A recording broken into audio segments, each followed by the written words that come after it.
এরে আমার যুবক বাবারা, পর্দার আড়ালের মা বোনেরা, বৃদ্ধ বাবাজি, অনুরোধ করে বলছি, আমার যুবক, তুমি স্কুলে পড়ো, কলেজে পড়ো, চাকরি করো, ব্যবসা করো, বাধা নাই। তুমি স্কুলে পড়ে ডাক্তার হও, ইঞ্জিনিয়ার হও, প্রফেসর হও, ওসি, ডিসি, এসপি হও, দাবি আমার একটা, সারা বাংলাদেশে বেয়াদব হইও না। কি হইও না? বেয়াদব হইও না।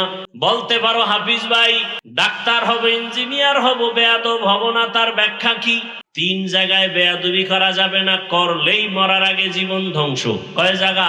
1 নম্বরে মা বাবা। মা বাবার সাথে যদি বেয়াদবি করো, কসম আল্লাহর, মরার আগে ধ্বংস। মরবি না, পাও ভাঙবে, কিডনি নষ্ট হবে, রাস্তায় পাগল হয়ে যাবি। লিখে রাখ, কথাগুলো লিখে রাখ যুবকেরা, ভালো করে লিখে ঘরের দরজায় টানা। 3 জায়গার বরদোয়া যদি নেও, জীবন মরার আগে ধ্বংস। 1 নম্বরে মা বাবা, দ্বিতীয় হলো শিক্ষক। শিক্ষকের যদি বরদোয়া থাকে, লেখাপড়ার জীবন ধ্বংস। রাস্তায় চলতে গিয়া মাঝে মাঝে দেখি ল্যাংটা পাগল ইংলিশে কথা কয়। দেখছেননি কোনোদিন? আরে ইংলিশে কথা কয় পাগল, কি আবার ইংরেজি কোচিং করে নাকি? না, হিসাব করে বের করলাম, ভালো ছাত্র ছিল, বেয়াদবি করে অভিশাপে পাগল হয়ে গেছে। আছে না নাই? অনেক ছাত্র দেখি পাগল, কিন্তু আরবিতে কথা বলে। ওই মাদ্রাসায় ভালো ছাত্র ছিল, শিক্ষকের সাথে বেয়াদবি করে পাগল হয়ে গেছে। ও ছাত্র বাবারা, পায়ে হাত রেখে বলি, রাগ করবা না। এ দুনিয়াতে তোমার আপন আমি। আমি গর্ব করে বলি, তোমার একমাত্র আপন আমি। তোমার মা আপন না, বাবা আপন না, সব স্বার্থপর। স্বার্থে আঘাত লাগলে মা বাবা সন্তানের জবাই করে। কোথায়? ইন্ডিয়ায় না সোনার বাংলায়? বাবা তার মেয়েকে হোটেলের মধ্যে নিয়ে কয়, আজকের রাতে তুই আমার কাছে স্ত্রীর মতো। কেমন দেশে আছি, কেমন জমানা, বড় কঠিন হালাত। এখন মেয়ে গুম হয়ে যায়, ছেলে গুম হয়ে যায়, বিচার নাই। সঠিক বিচার থাকলে বাংলাদেশ ঠান্ডা করতে মাত্র 1 মাসের টাইম। 1 মাস। পলিথিন বন্ধ করো, বন্ধ করো, দোকানপাটে বন্ধ করে লাভ কি? ফ্যাক্টরিতে আগুন জ্বালাও, সব ঠান্ডা। কি আসল জায়গায় না বিচার করতে হবে? প্রত্যেকটা মন্ত্রণালয় থেকে ঘুষ বন্ধ করে দেওয়া হোক। আর এখন তো মিডিয়ার যুগ, সব লাইভে। 6 মাসের কারাদণ্ড, ঘুষ খাইলে প্রমাণ পাইলে 1 মাসে বাংলাদেশ সোজা হয়ে যাবে। 1 মাস। এর নাম আল্লাহর ভয়, তাকওয়া। আল্লাহর ভয়, তাকওয়া না থাকলে হবে না। ওই রোহিঙ্গা ওলামায়ে কেরাম 5 টাকা ভাগ করে অর্ধেক দিয়ে আসছে রোহিঙ্গাদেরকে, আবার আরো অনেকে দিয়ে আসছে। কিন্তু আলেমরা আল্লাহর কাছে দোয়া করছে, বিনিময়ে কিছু চায় নাই। আর অন্যরা গিয়া ব্যানার টানাইয়া এনজিওর শাখা খুলছে। শাখা, এনজিওর শাখা কইলা বলে, এইবার টাকা নাও, মাসে মাসে কিস্তি দাও। আসেনি? কিস্তি যদি না দিয়া মরে, কবরের কাছে গিয়া লোকেরা দাঁড়ায়, লাশ কবরে নিবি না, কিস্তি আদায় কর। আছে না নাই? বড় কঠিন হালাত। এই কথাগুলো আমরা যদি আপনাদের না বলি, কে বলবে? জাহান্নাম থেকে বাঁচাবার জন্যই বলি, আর কোনো স্বার্থের জন্য বলি না। কারো সাথে কোনো আদাওয়াতি দুশ্মনী নাই। আল্লাহ সবাইকে হেদায়াতের দৌলত দান করেন, তাকওয়াওয়ালা জিন্দেগি দান করেন। ও আমার যুবক বাবারা,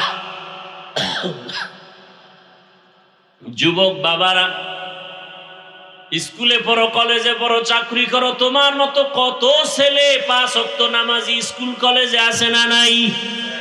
তুমি কেন পারবা না? তোমার মতো যুবক রাস্তায় গাড়ি চালায়, নামাজ পড়ে, তুমি পারবা না কেন? আল্লাহর ভয় অন্তরে জমা করো। আল্লাহর ভয় যখন অন্তরে থাকবে, মরিয়া গেল সে হারাম খাবে না। ওমরে ফারুকের ঘটনা প্রায় সময় বলি। খলিফাতুল মুসলিমিন, এত বড় দামি বান্দা ওমরে ফারুক, এক সময়ের বিশ্ব সন্ত্রাসী তরবারি নিয়ে দৌড়ায় নবীকে জবাই করার জন্য।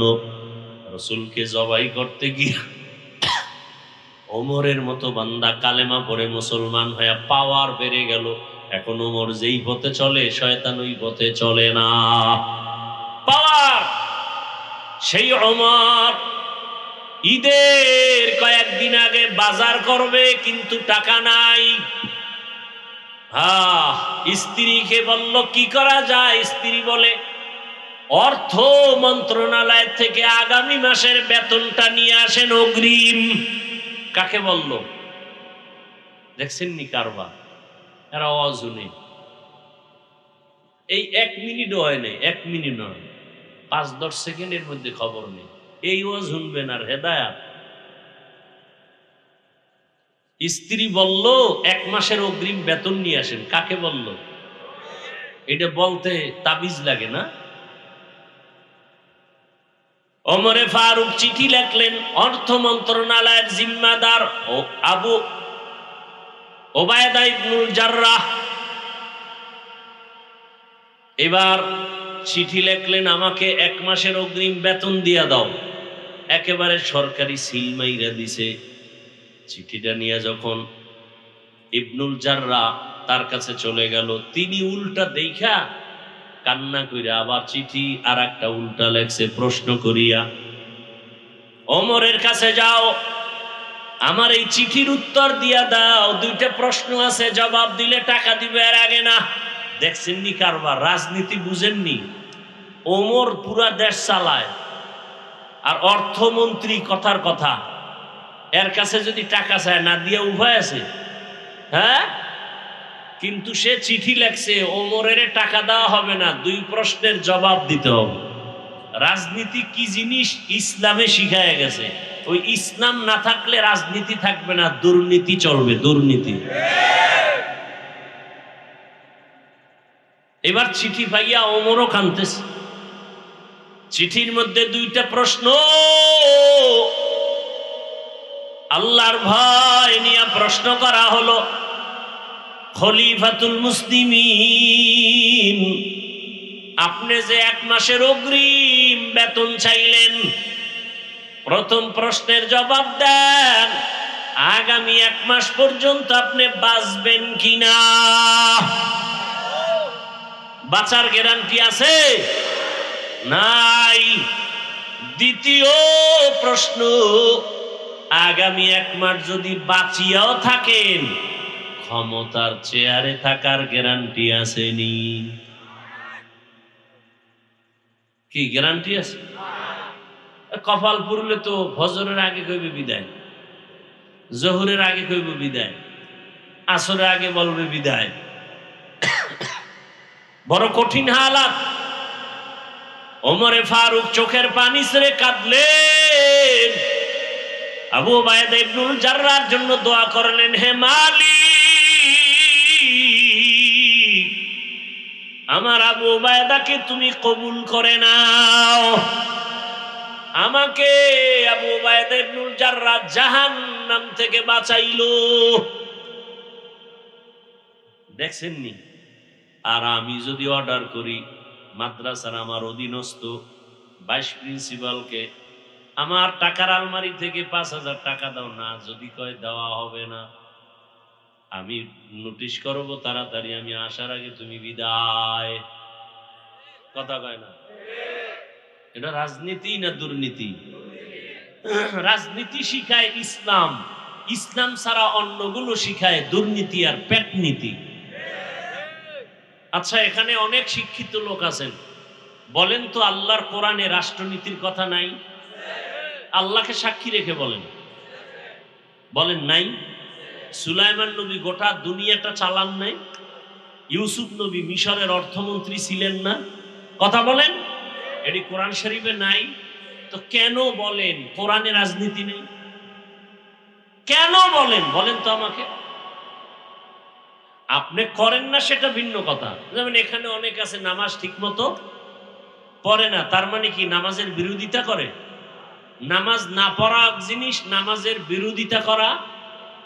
আপনার ইসলামের রাজনীতি করেন না সেটা আলাদা, কিন্তু ইসলামের রাজনীতির বিরোধিতা করা তো এটা আলাদা না, এটা তো বেঈমান হওয়ার কথা। ভাইরা আমার, এই এক দলের মাথা গরম হয়ে গেছে। কি যে হুজুর যা একটু ভালো আসিলেন গেছে লাইন ছাড়া, আছে না নাই? সমস্যা কোথায়? এই চশমার আয়না কালো, স্টেজে আইসে দেখে কয় কাপুর কালো কেন? কয় কেয়ামত আয়ে গেছে, যুদ্ধ চলতেছে তো। বাতি কালো কেন? কয় এটাও কেয়ামতের আলামত। মানুষগুলো কালো কেন? কয় এটা 3 নাম্বার আলামত।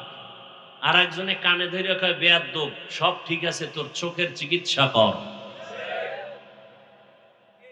তাবলিগ ভালো, ইসলাম ভালো, কোরআন ভালো, হাদিস ভালো, ওলামায়ে কেরাম ভালো, মাদ্রাসা ভালো, যারা বলে খারাপ ওদের অন্তর খারাপ। অন্তরের চিকিৎসা করো। ও আমার যুবক, এতক্ষণ আলোচনায় কি বুঝলা? স্কুলে পড়া যাবে না, কলেজে পড়া যাবে না। যাবে, তবে পার্কে যাওয়া যাবে না। স্কুলে পড়া যাবে, কলেজে পড়া যাবে, গাঞ্জা খাওয়া যাবে না। স্কুলে পড়া যাবে, কলেজে পড়া যাবে, শিক্ষকের সাথে বেয়াদবি করা যাবে না, মা বাবার সাথে বেয়াদবি করা যাবে না, ওলামায়ে কেরামের সাথে বেয়াদবি করা যাবে না। ঢাকা কলেজে গিয়া তাকাইয়া দেখো,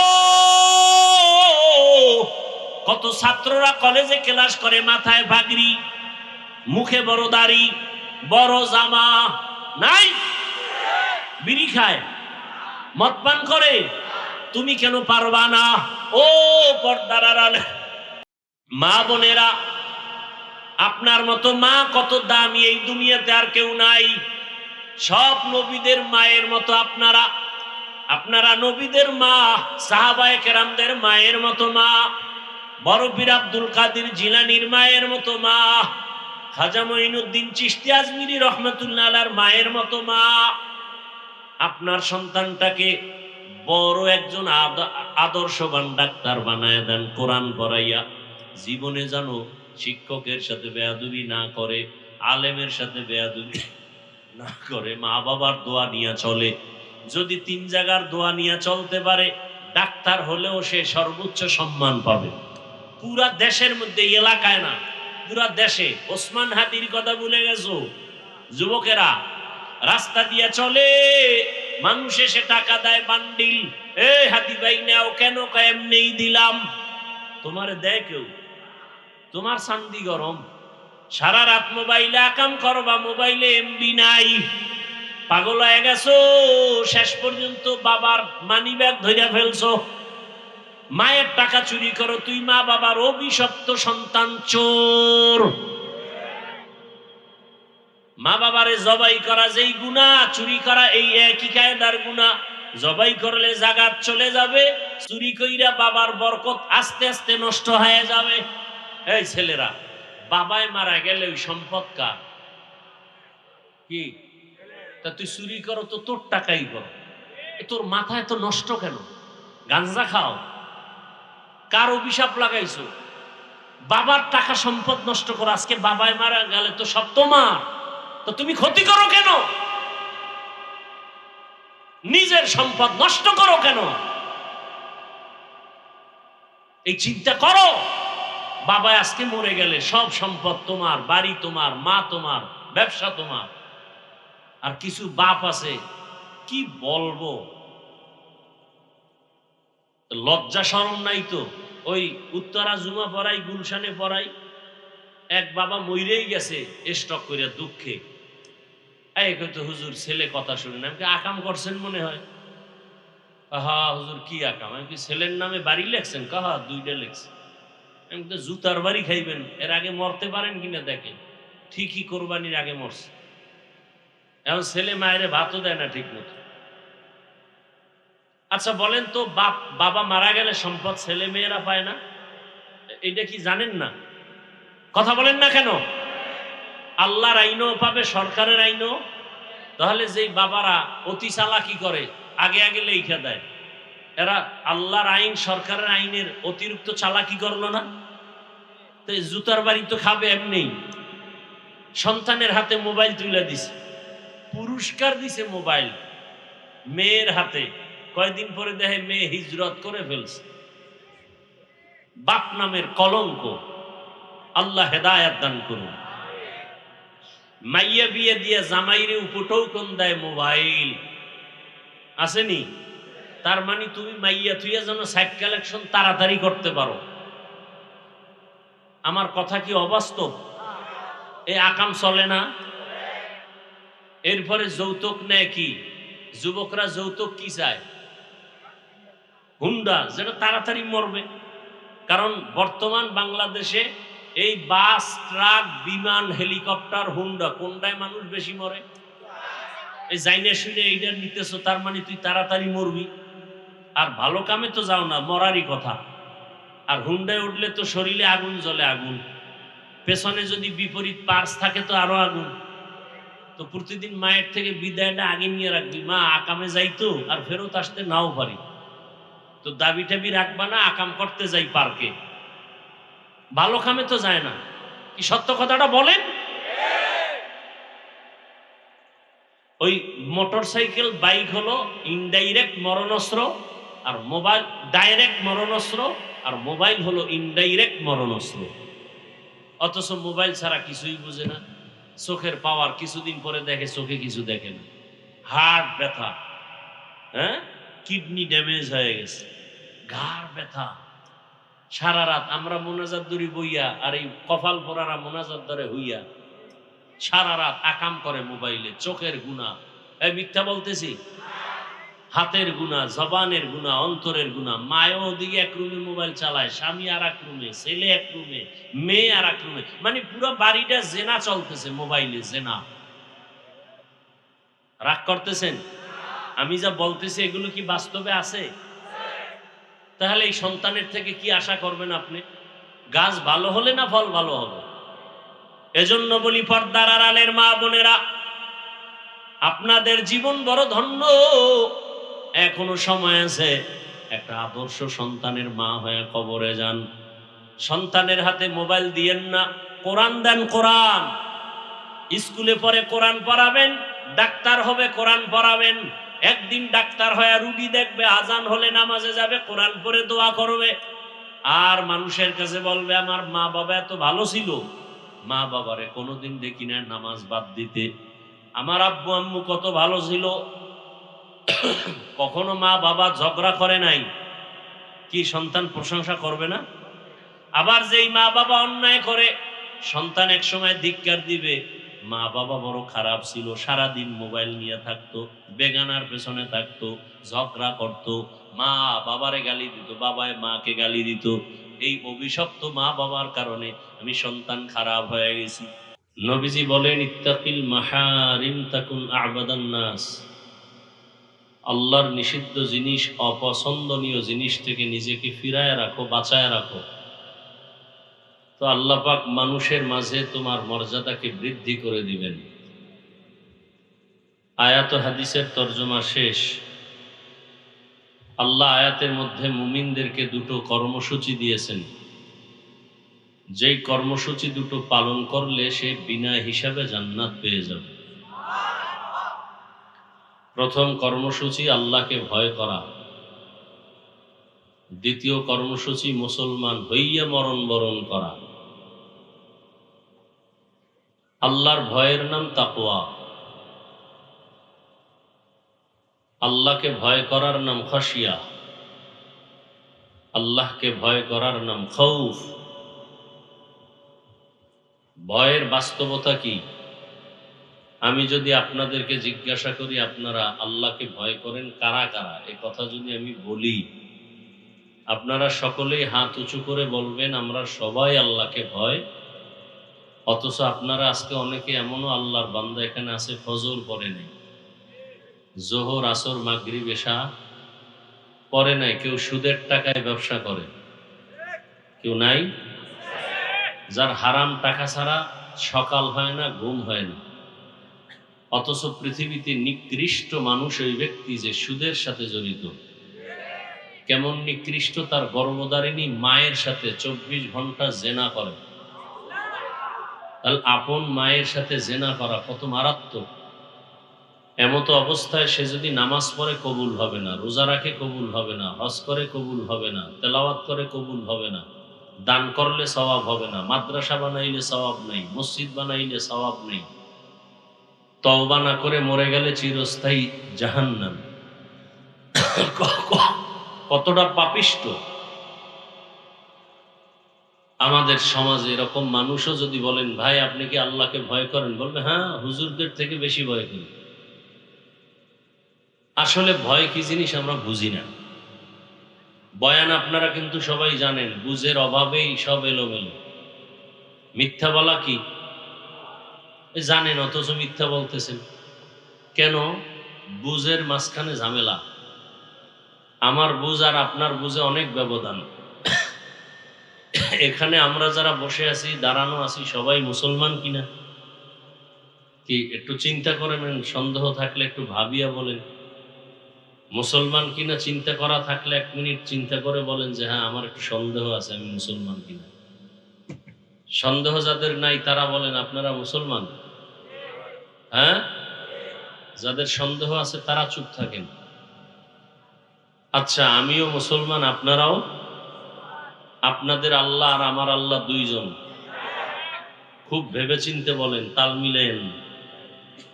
আমার আল্লাহ আপনাদের আল্লাহ, নবী, কোরআন, হাদিস, কাবা, ধর্ম, কালেমা, দুনিয়াতে আসছি সিস্টেম, বিদায় বেলা যাওয়ার সিস্টেমও, কাফনের কাফন কয়টা?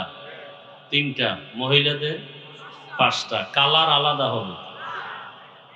আমাদের হুজুরদের কাফনের কালার হবে একরকম, আপনাদেরটা আর এক রকম। হ্যাঁ, কি কালার হবে? কবরের সাইজ একটু আলাদা, তাও এক। কবরে রাখার পরে প্রশ্ন সব এক। তালে বলছেন না হুশে বলছেন? আল্লাহ এক, নবী এক, কোরআন এক, কাবা এক, ধর্ম এক, কালেমা এক। দুনিয়াতে আসছি এক, যাবো এক, কাফন এক, কালার এক, কবরের সাইজও এক, প্রশ্নও কি? পোশাক কেন আলাদা বলেন? হয়তো সবাই প্যান্ট শার্ট টাই পরি। আর যদি বলেন না, মদিনার পোশাক এটা না, তাহলে যেটা সেটা পরি। বলবেন চাকরির ক্ষেত্রে তো প্যান্ট শার্ট টাই লাগে, মেনে নিলাম চাকরির ক্ষেত্রে পরেন। মসজিদে কিসের চাকরি? আল্লাহর ঘরে, সেখানে নবীর পোশাক নাই কেন? আল্লাহর ঘরে গেছেন, সেখানে নবীজির পোশাক পরেন নাই কেন?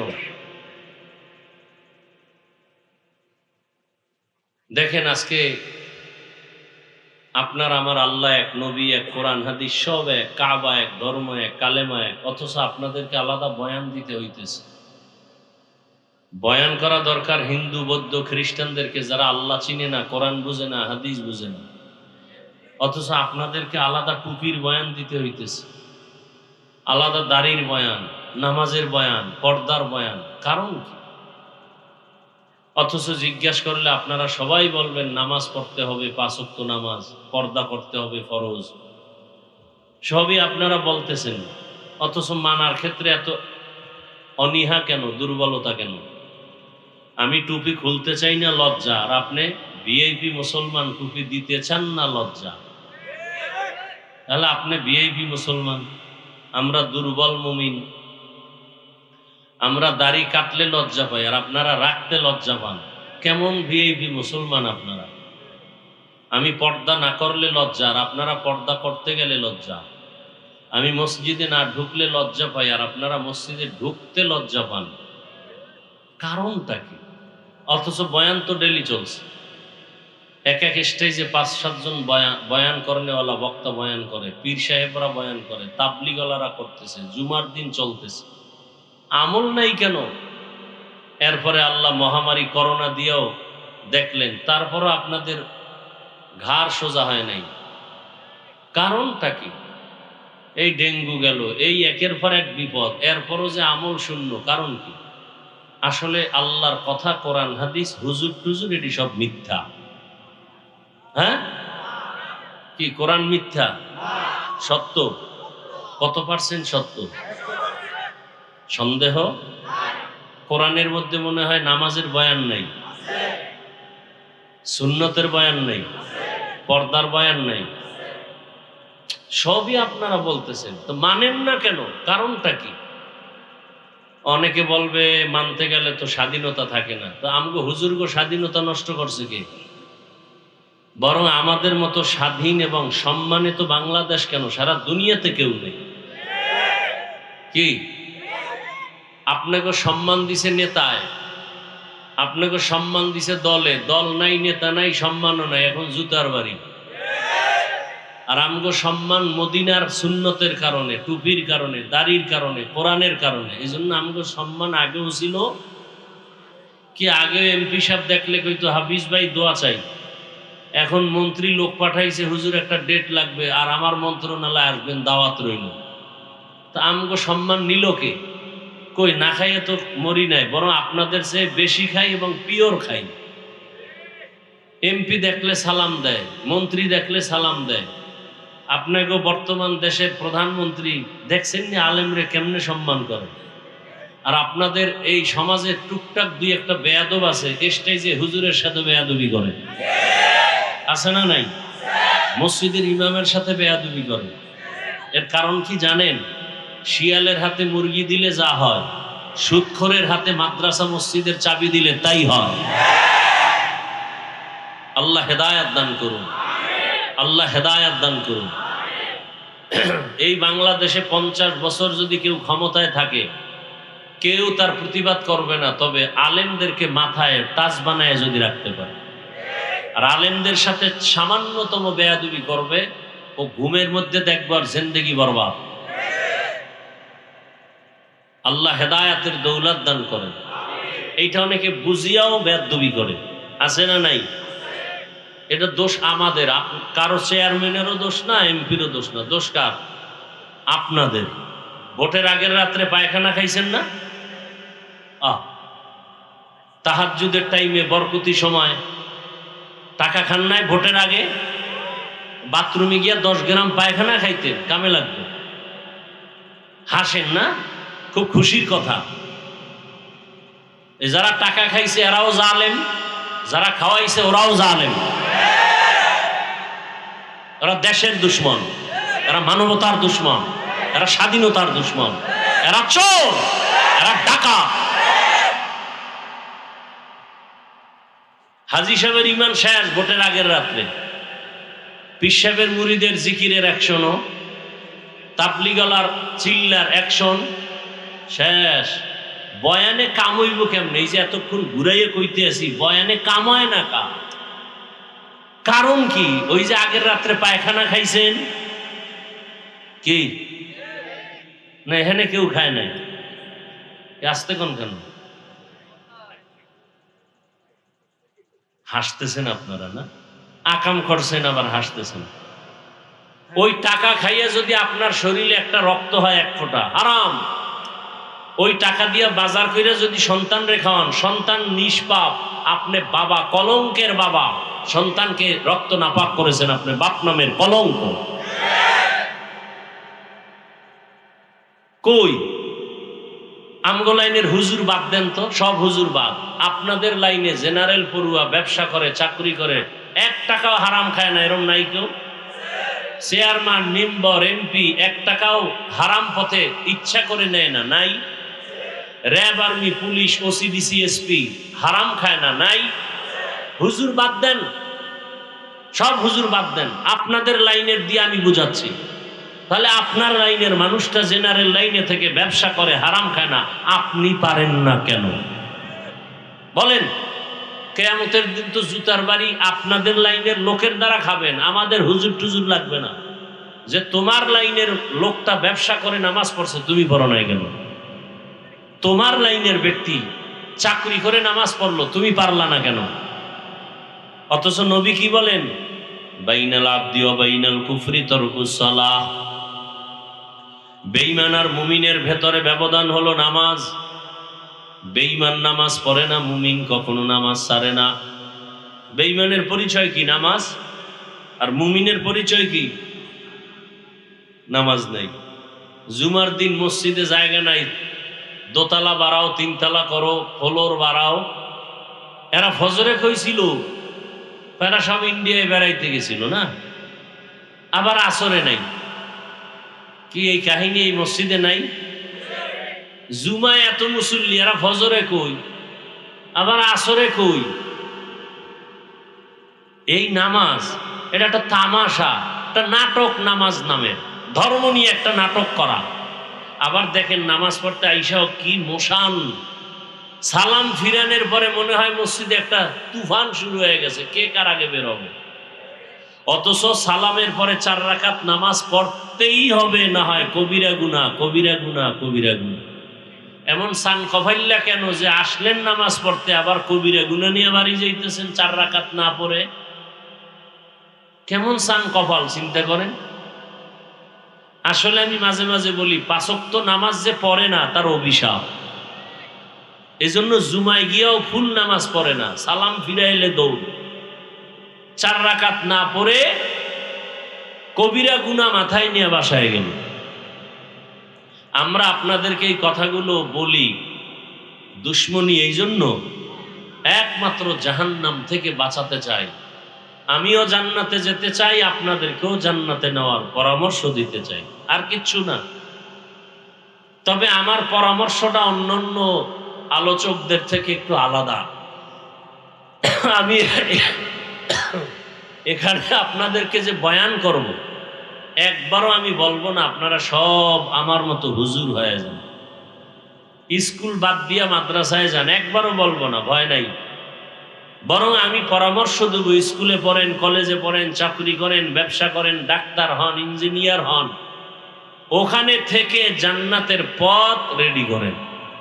সেটা কেমনে করবেন সেই পরামর্শটাই হলো আমার বয়ানের মূল থিম, মূল উদ্দেশ্য। যে আপনি ডাক্তার হয়ে কিভাবে জান্নাতে যেতে পারবেন। তাসনিমা নাসরিনের সাথে মোলাকাত করলেই জান্নাত হয়ে যাবে ডাক্তার হইয়া। হ্যাঁ, ঢাকা কলেজের প্রফেসর আহমদ শরীফ কেমন কপাল যে কবরও হয় নাই, এমন আল্লাহর লানত। এইরকম প্রফেসর চাই না, এরকম ডাক্তার চাই না, জাকির নায়েক সাহেবের মতো ডাক্তার চাই, আদর্শবান ইঞ্জিনিয়ার চাই। সেটা হতে হলে কি লাগবে? এই অল্প টাইমে কথাগুলোই বলবো, আর কিচ্ছু না।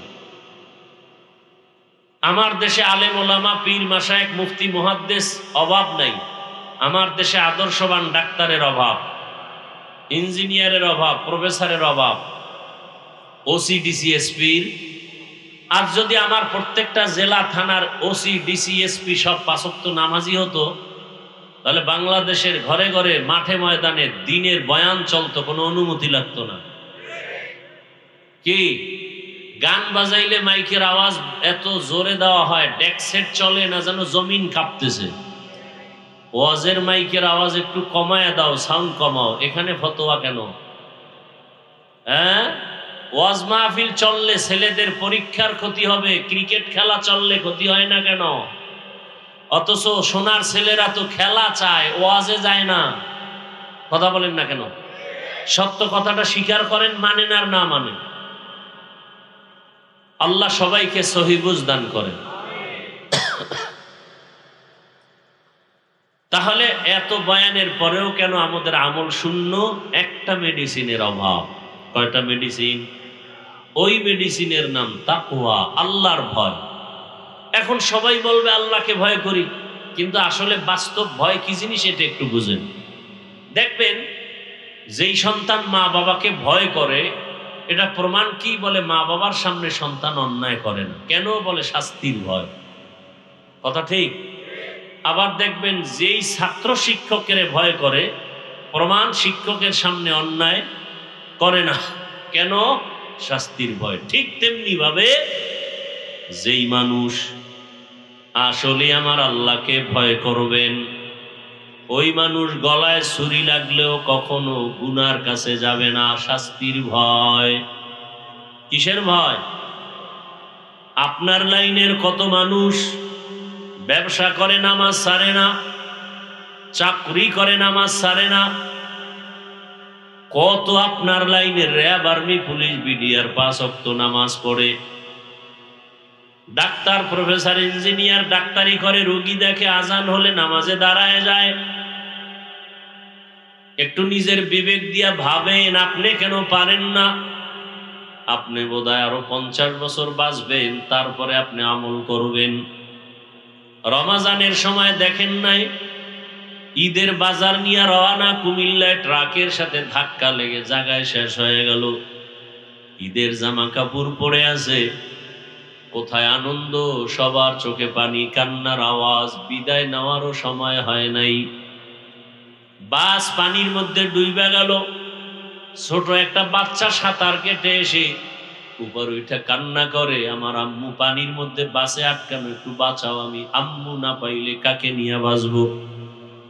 চোখের সামনে ওই যে হজে গেছে, ওমরায়, স্ত্রী সন্তান সব নিয়া ওমরা পালন করিয়া বন্ধুর বাড়ি গেছে বেড়াইবার জন্য সৌদি আরবে। হঠাৎ অ্যাক্সিডেন্ট হয়ে জায়গায় সব মারা, ছোট একটা মেয়ে বেঁচে আছে, মেয়েটাও ইনজুরি হয়ে গেছে, কোন রকম সাময়িক চিকিৎসা দিয়া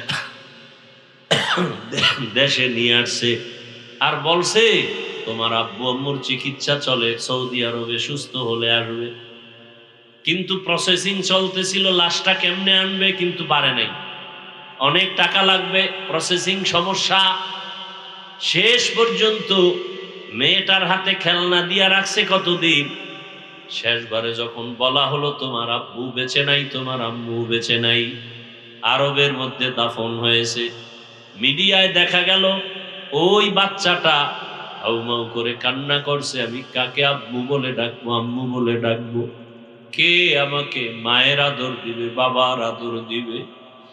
এভাবেই তো একদিন চলে যেতে হবে, বাঁচার কোনো উপায় নাই।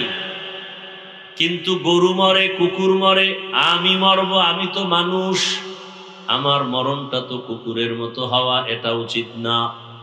আমার মরণটা যেন এমন হয় যে দুনিয়ার সবাই দুঃখ করে দোয়া করবে, ভালো মানুষ হারিয়ে ফেললাম। সেই ভালো আদর্শ কি করলাম? না নিজের আদর্শ ভালো, না ছেলের আদর্শ ভালো, না মেয়ের আদর্শ ভালো, না স্ত্রীর আদর্শ ভালো। আমারও মানুষ খারাপ বলে, আমার ছেলেটার আদর্শ খারাপ, মানুষ খারাপ বলে। কি কামাই করলেন? টাকায় মানুষকে সম্মান দেয় না। টাকায় যদি সম্মান দিত, টাকাওয়ালারা পালাইয়া বাড়ি ছেড়ে যেতে হতো না, বরং সম্মান দেয়ার মালিক আমার আল্লাহ। এলাকার গরিবও যদি হয় কিন্তু সততার উপরে চলে, ধনীরাও তাকে ভয় পায়। সততা এমন একটা পুঁজির নাম, সৎ মানুষকে মানুষ ভয় পায়, যারা মিথ্যা বলে না এদেরকে মিথ্যাবাদীরা ভয় পায়। ভাইরা আমার, আল্লাহর ভয়টা যদি আমার মধ্যেও না থাকে, তখন আমার চলাফেরার কোনো ব্যালেন্স থাকবে না। একটা ছাত্রের অন্তরে যদি আল্লাহর ভয় না থাকে, ওস্তাদের সাথে বেয়াদবি করতে চিন্তা করবে না, ঠিক নেই? অনেক জায়গায় দেখা যায় মিডিয়ায়, ওস্তাদ শিক্ষকের সাথে বেয়াদবি হয় না, হয় না? আগে দেখতাম স্কুল কলেজের ছেলেরা মেয়েরা শিক্ষকের বিরুদ্ধে আন্দোলন করে, এখন আমগো হুজুরগো মধ্যেও ঢুকে গেছে না, কথা বলে না। মাদ্রাসার মধ্যে আন্দোলন মিছিল দেয়, হুজুরের কাছে পড়বো না, এই হুজুরকে মাদ্রাসা থেকে বের করো। এদের মতো বেয়াদব কি দুনিয়াতে আর হতে পারে? এরা দুনিয়াতে মরার আগেই ধ্বংস হয়ে যাবে, কোনো সন্দেহ। তবে দোয়া করি আল্লাহ হেদায়েত দান করেন। আরো আস্তে করে বলেন। জীবনের অমূল্য সম্পদের নাম আদব। লিকুল্লি শাইইন জিনাতুন ফিল ওয়ারা ওয়া জিনাতুল মারই তামামুল আদাবি। আজ খুদা খা হিমে তৌফিক আদব বে আদব মাহরুমে গাশ আজ ফজলে রা। আদবওয়ালা জিন্দেগির বড় দাম। শুধু হুজুরের সামনে নামাজের সুরাতে বসার নাম আদব না। যেই জিনিসটা যেই জায়গায় রাখা উচিত ওই জায়গায় রাখার নাম আদব। যেখানে যেইভাবে কথা বলা উচিত ওইভাবে কথা বলার নাম আদব। যেখানে যেইভাবে চলাফেরা উচিত ওইভাবে চলাফেরার নাম আদব। এই আপনারা উঠেন কেন? হেদায়েত হয়ে গেছেন না ব্যারাম? হ্যাঁ, উঠার ব্যারাম থাকলে ঢুকছেন কেন প্যান্ডেলে? ডিস্টার্ব করেন কেন? অন্যের ক্ষতি করার জন্যই দুনিয়াতে আসছেন আপনারা। কত মানুষ বসে আছে, আপনারা তো অভ্যাস না থাকলে আপনি বাইরে দাঁড়াইতেন।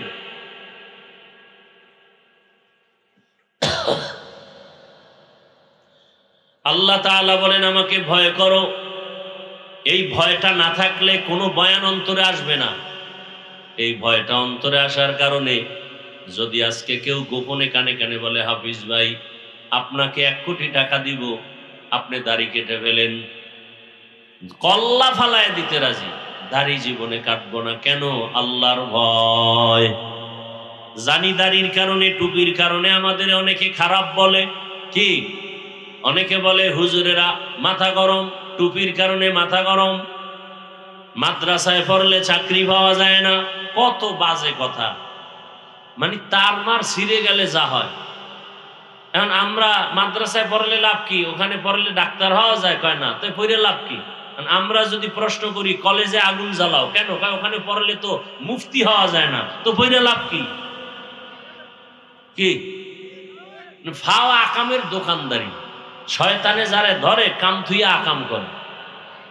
কত লক্ষ যুবক চাকরি পায় না, সার্টিফিকেট নিয়ে কামতেছে, এগো নিয়ে চিন্তা নাই। আমাকে হুজুর গুনিয়া কিছু অ্যালার্জি আছে কিছু মানুষের, মানে দেখতে নারী চলন বাঁকা। কই আমরা হুজুরে রাখি চাকরির জন্য কান্দি। আমাকে করোনায়ও আমরা মরি নাই, এখনো মরি নাই, মাদ্রাসাও বন্ধ হয় নাই, না খাইয়াও মরি নাই। আমাকে 5 টাকা, এতেই 5 লাখ টাকার বরকত। কি সরকারি যারা চাকরি করে, বেসরকারি চাকরি করে, ডিউটি কয় ঘন্টা বলেন? বেতন কত? নিম্নে নিম্নে বেতন কত? 20,000। কত? 20,000 বেতন, ডিউটি মাত্র 8 ঘন্টা। এরপরে বাম হাতে আরো কত মুক্তা পায়, টেবিলের নিচে হাত দিলেই মুক্তা, পাইলেই রাতারাতি আঙ্গুল ফুলে কলা গাছ। কথা কন না? আচ্ছা এবার বলেন তো, আপনাদের এলাকায় মসজিদ আসেনি? মসজিদের ইমাম সাহেবদের ডিউটি কয় ঘন্টা? বলেন না কেন? বেতন কত? এই জুলুম থেকে কবে বাঁচাবেন এই জাতিকে বলেন? আপনাদের বিবেকের উপরে ছেড়ে দিলাম। সরকারি বেসরকারি ডিউটি করে 8 ঘন্টা, বেতন 20,000। মসজিদের ইমাম সাহেবের ডিউটি 24 ঘন্টা, বেতন 5,000, 6 মাস বাকি। কারণ কি? এখন আর কথা নাই, শেষ। একেবারে বুদ্ধি শুদ্ধি সব তলায় গেছি, এখন আর অ্যালার্জি নাই। সভাপতি সাহেব বেতন দেন কত মসজিদে? কয় 100। সেক্রেটারি সাহেব গরিব, কয় না সভাপতির থেকেও ধনী, আপনি দেন কত? 50। কেন? সভাপতির থেকে ধনী হলে সে 100 দিলে আপনি 50 কেন? কয় বেশি দিলে বেদবি হবে। আছে না নাই? তাহলে মাত্র 5,000 বেতন ইমাম সাহেবের, 6 মাস বাকি। এরপর ইমাম কি রিমান্ডে রাখে? ইমামরে রিমান্ডে, জোহরের নামাজে নাই, আসরের সময় গেটের সামনে একজনে ধরে ফেলাইছে, এই হুজুর জোহরে ছিলেন কই? কে তুমি? এত বড় ধমক দাও? আমি রিক্সা চালাই। পাওয়ার কি? 5 টাকা বেতন দেই, সেই পাওয়া। এরকম বেয়াদব আছে না নাই? আমার কথাগুলো বুঝতেছেন? বিবেকের ভিতরে কিন্তু একটু রাখেন কথাগুলো, কামে লাগে। হেদায়েত যে হয় না তার কারণ কি? আল্লাহ বিবেক দিছে, একটু ভাবেন। আপনারা সরকারি চাকরি করেন, বেসরকারি আবার আন্দোলন করেন বেতন বাড়াও, নাইলে গদির মধ্যে লাল বাতি জ্বালায় দেন।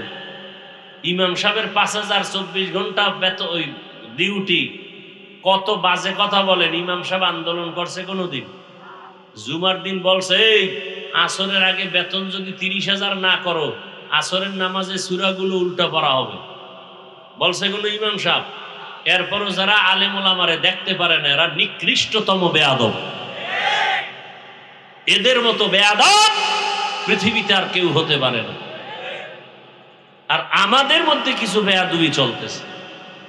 ছাত্ররা আলেমদের সাথে বেয়াদবি করে, শিক্ষকের সাথে বেয়াদবি করে। আল্লাহর জাতের কসম করে বলে গেলাম, যদি এই বেয়াদবি অব্যাহত থাকে তাহলে জিন্দেগি মরার আগেই ধ্বংস হয়ে যাবে।